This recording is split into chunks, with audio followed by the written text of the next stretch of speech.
sa malalawak na karagatan na kung saan ay nagbibigay ng kapangyarihan at kasaganaan sa mga bansa na nagtulak sa kanila na magkaroon ng interes sa mga lugar na ito.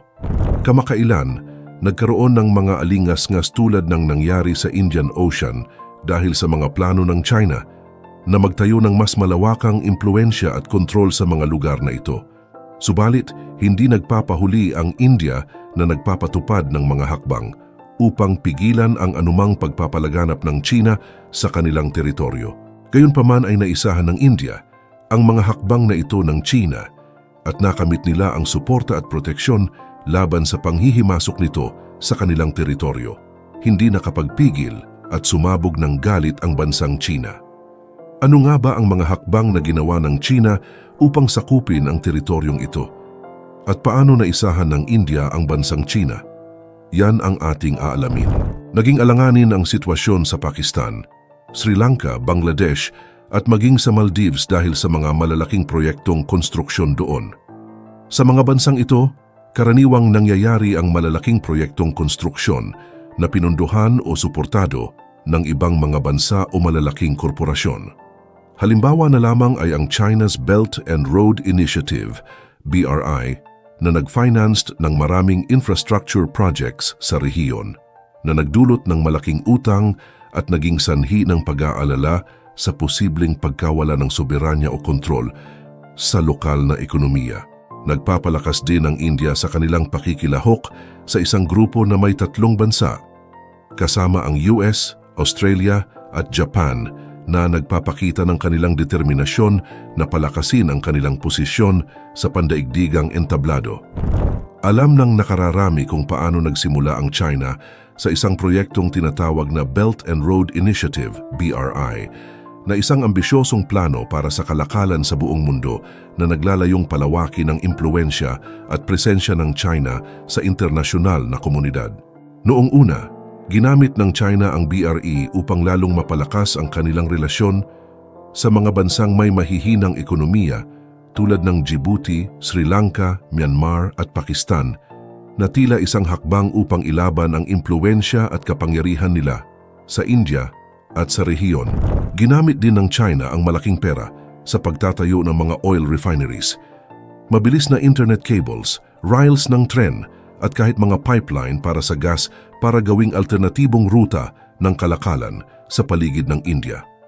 Gayunpaman, nagbuo din ng China ng strategic railway line mula London papuntang China at isa pang linya mula China patungo sa Iran, dadaan din ito sa Kyrgyzstan, Uzbekistan, Turkmenistan at magtatapos sa Tehran, Iran.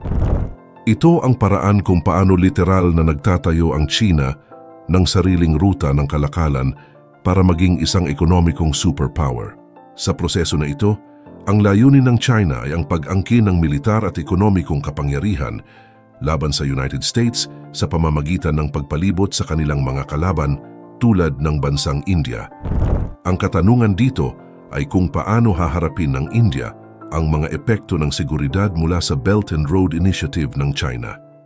Naging isang malaking tanong na rin kung ano kaya ang magiging diskarte ng India para sa posibleng tunggalian ng mga militar at ano ang mga mapag-aralan na material na makakatulong sa pag-unawa sa hakbang ng India.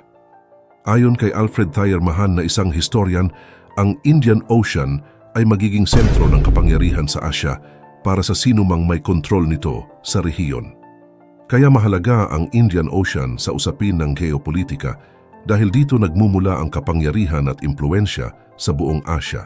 Kapag tiningnan natin ang mapa ng mundo, makikita na ang rehiyon ng Indian Ocean ay binubuo ng 28 na bansa na matatagpuan sa 3 kontinente at sumasakop sa 17.5% ng kabuuang lawak ng lupa ng mundo. Ang mga bansang ito ay kasapi sa Indian Ocean Rim Association, isang asosasyon na binubuo ng 21 na miyembro, kasama ang mga pangunahing bansa tulad ng Australia, Bangladesh, India, Indonesia, Iran, Kenya, Malaysia, Oman, Singapore, South Africa, Sri Lanka, Thailand, UAE at Yemen. Bukod dito, may 7 iba pang bansa sa rehiyon ng Indian Ocean na hindi kasapi sa nasabing association, kabilang ang Brunei, Cambodia, Maldives, Myanmar Pakistan, Timor-Leste at Vietnam.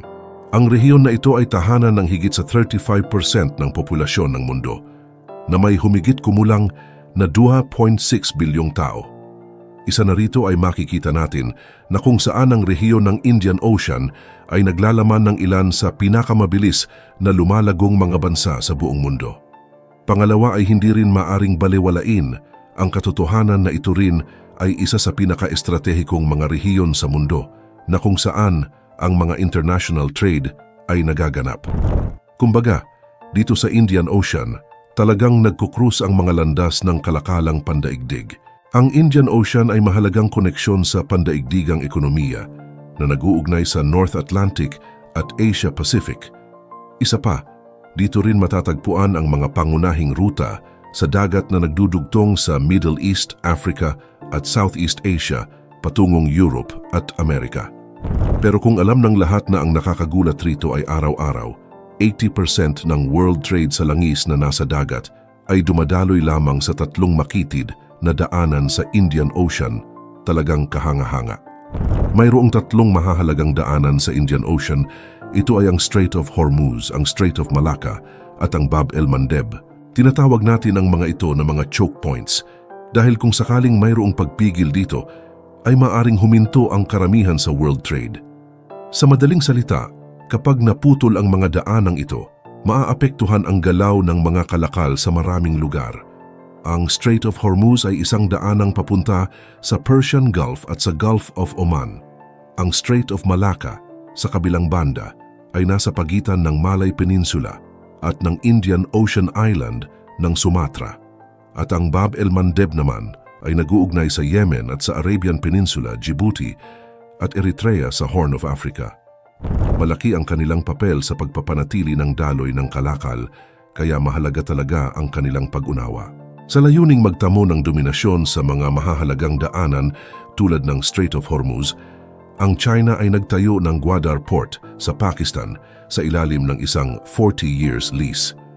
Mayroon din silang infrastruktura at mga linya ng Riles patungo sa Iran upang palakasin ang kanilang presensya. Upang makamit naman ang kontrol sa Strait of Bab el-Mandeb at ng Suez Canal, nagpundar rin ang China ng isang estratehikong alyansa sa Djibouti upang itayo ang kanilang naval base doon. At upang mapakinabangan ng Strait of Malacca, Sunda Strait at Lombok Strait, nagtatag ang China ng alyansa sa bansang Indonesia upang magtayo ng mga proyektong infrastruktura. Kung titignan natin ng mas malapitan ang mga detalye ng mga Chinese relations, makikita natin ang relasyon ng China sa pamahalaan ng Mozambique at ang kanilang kontrol sa Dar es Salaam Port sa Tanzania. Sa madaling sabi, ang pagkakaroon ng kontrol sa mga choke points sa Indian Ocean ay maaaring magdulot ng malaking epekto sa pandaigdigang kalakalan. Ito ay nagsasabi na kung hindi kontrolado ang mga lugar na ito, maaaring agad na hadlangan ng mga kalaban ang iyong kalakalan. Maliwanag na ang China ay unti-unti nang pinalalawak ang kanilang dominasyon sa lahat ng mga choke point. Ito ang dahilan kung bakit napakahalaga ng Indian Ocean ang maritime trade, lalo na para sa India nang dahil sa pakikisalamuha sa China. Ngunit hindi rito nagtatapos ang lahat. Maliban sa mga maritime trade routes, ang Indian Ocean ay mayaman sa mga resources sa buong mundo. Sa katunayan, maraming yaman dito ang hindi pa natutuklasan. Sinasabing ang 16.8% ng kabuang mga reserba ng mundo at 27.9% ng mga reserbang natural na gas ay matatagpuan sa Indian Ocean. Ito ang nagbibigay daan sa tunggalian sa pagitan ng India at China. Ang teorya ng String of Pearls ay sinasabing plano ng China na palakasin ang kanilang kontrol sa paligid ng India sa pamamagitan ng pagtatayo ng mga naval base sa mga kalapit nilang bansa sa paligid. Sa kasalukuyan, mayroong isang Cold War na nabubuo sa pagitan ng India at China. Matagal nang pinag-uusapan ang teorya ng String of Pearls at ang krisis sa Ukraine ay nagpabuhay muli ng interes sa usaping ito. Sa kadahilanan ng mga strategic placement ng China sa Gwadar at Djibouti, maingat na inilagay ng India ang kanyang base sa Oman at dito natin matatagpuan ang Dakum Port na kung saan dumadaloy ang mahahalagang imports ng krudo ng India mula sa Persian Gulf. Ang lugar na ito ay nasa estratehikong lokasyon sa southeastern seaboard ng Oman at overlooking sa parehong banda ng Arabian Sea at Indian Ocean.